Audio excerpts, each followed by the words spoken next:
Hey, I want to make this quick video to show you what's involved with replacing the inner and outer bearing and the seal for an LG Tromm washer.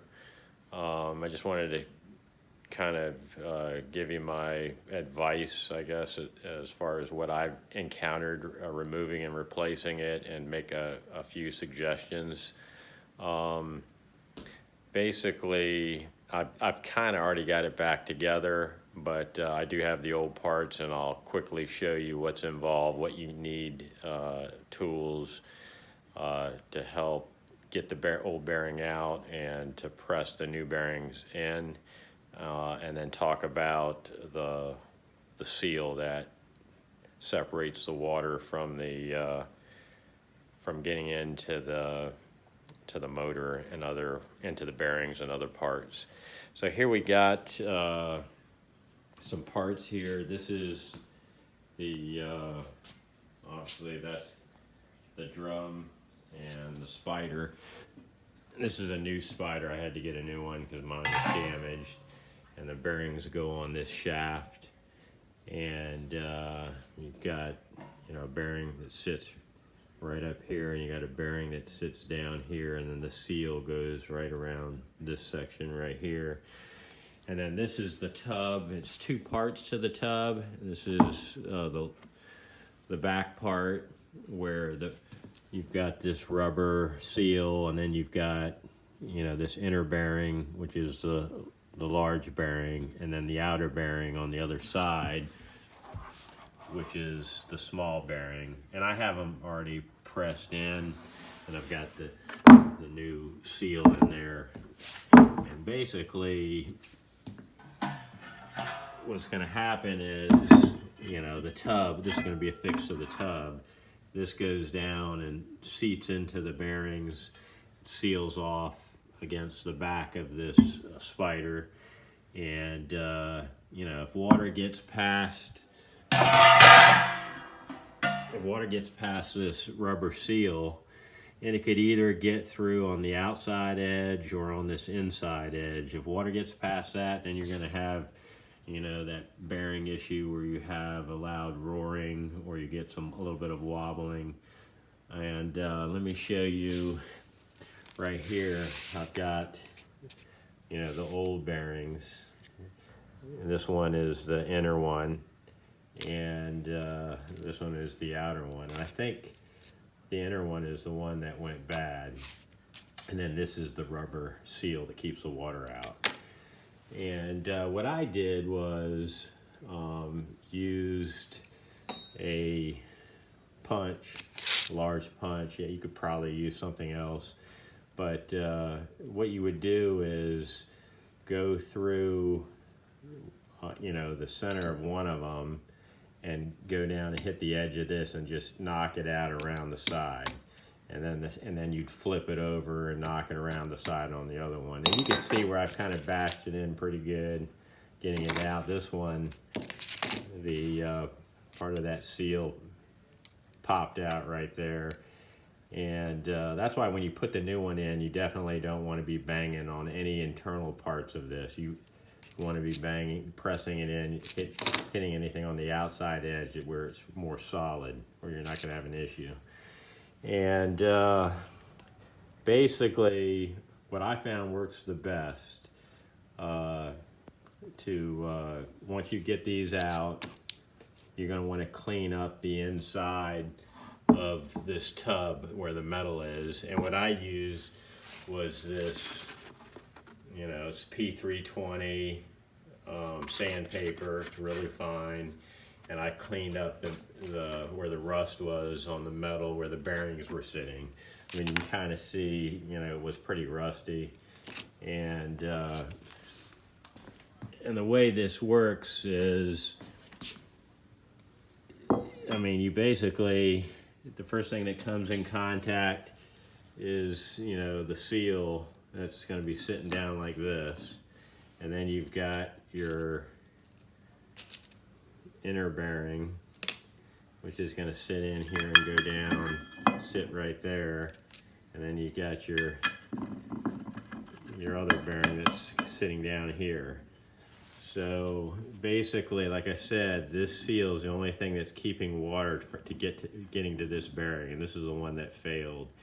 And unfortunately, since this failed, it caused a wobble, and on this end is you've got I guess the coils for the motor sit, and when that starts wobbling, those coils can bang into the magnets on the outside of the motor and cause more damage, which it did.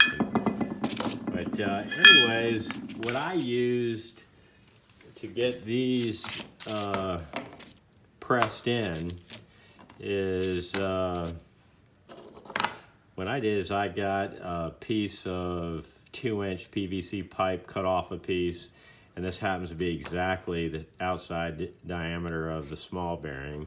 And this is a 2-inch coupling that you use to fasten, you know, the pieces of PVC together. And that one fits the outside edge of the large bearing. So what you want to do is, once you get it, you know, set in place, use a block of wood to kind of tap on it and get it started. And I recommend, you know, a lot of times they say just use some dishwasher soap, but what I did is I used some bearing grease, went around the outside, not a lot, and then once I got it in there, I pounded it to get it started. And once I got it started, you know, seated a little bit in there, then I would take this, and then you just take your hammer and tap around the edges and slowly get it down. You want it to go as straight as possible. If it starts to cock a little bit, and then hit it a little bit on the other side until you get a nice and even, and then just keep tapping around the side. You won't have any problem getting it in. And then the small one, the same thing. Take a block of wood, you get it started, and then, you know, you use the 2-inch PVC pipe, pound it around there and get it seated in. Now, once you get all this seated in there, then you put the rubber seal in. And what a lot of times they don't tell you, you can see right there the way it's shaped.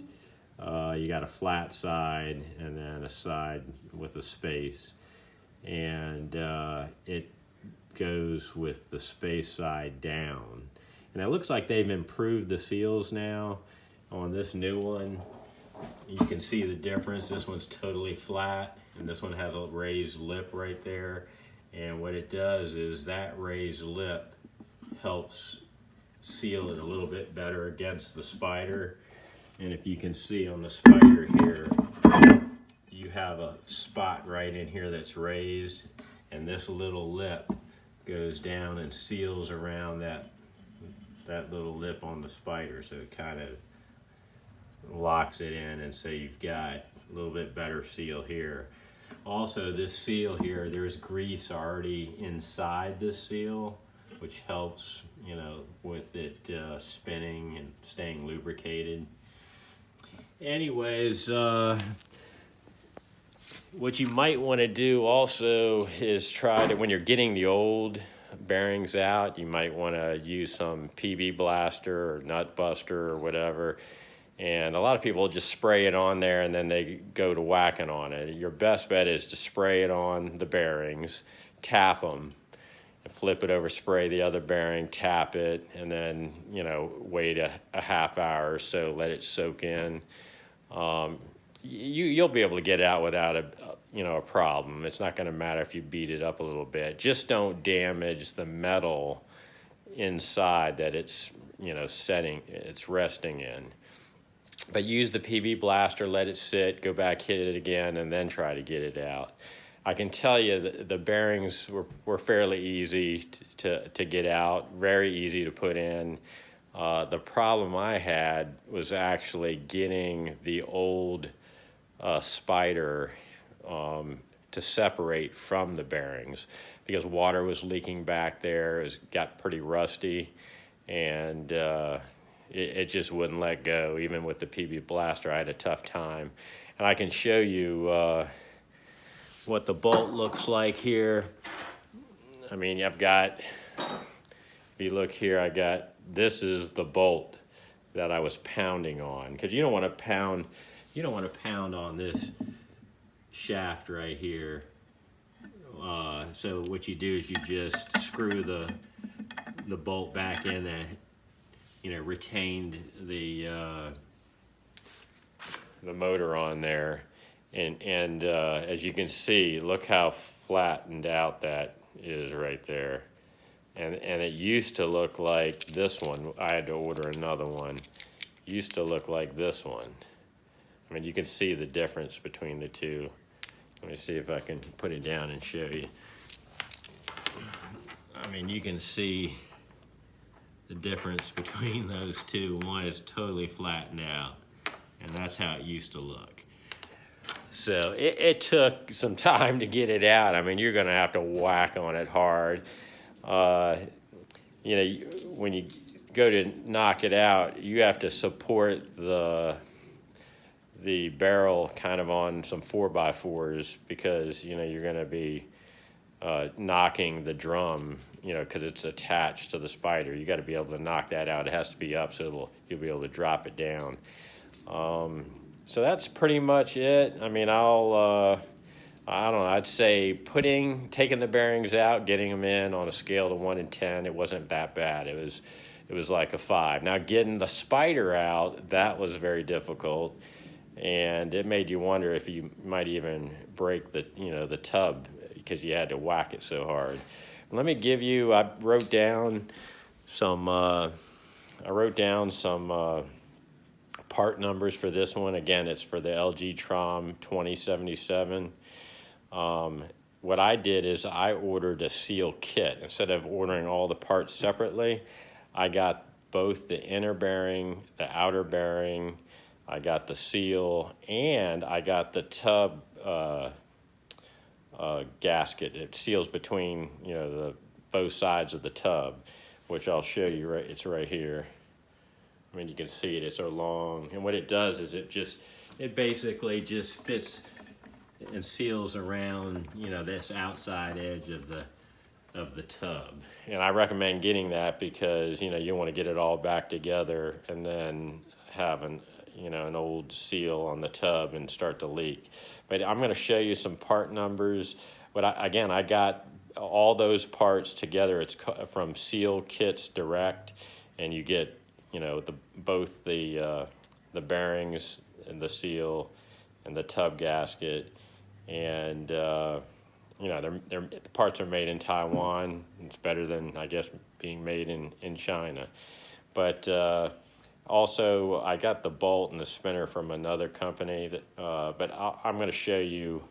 I just wrote some numbers down, so this might be kind of easier than listing them all. I'll try to list them as well, but I'm going to show you what we got here. You got, you know, the Seal Kit Direct. It was $37, and you know, you got the rear bearing, the front seal, and the tub O-ring. And then from Parts Advantage, I got the bolt. It was only $373, and then the spinner, which was about $89. But you know, the Seal Kit, $37. That's not too bad. Anyways, hopefully that helps. Again, it didn't take too long. It's just you got to let it soak, and you shouldn't have any problems. All right. Hopefully that helps. Thanks.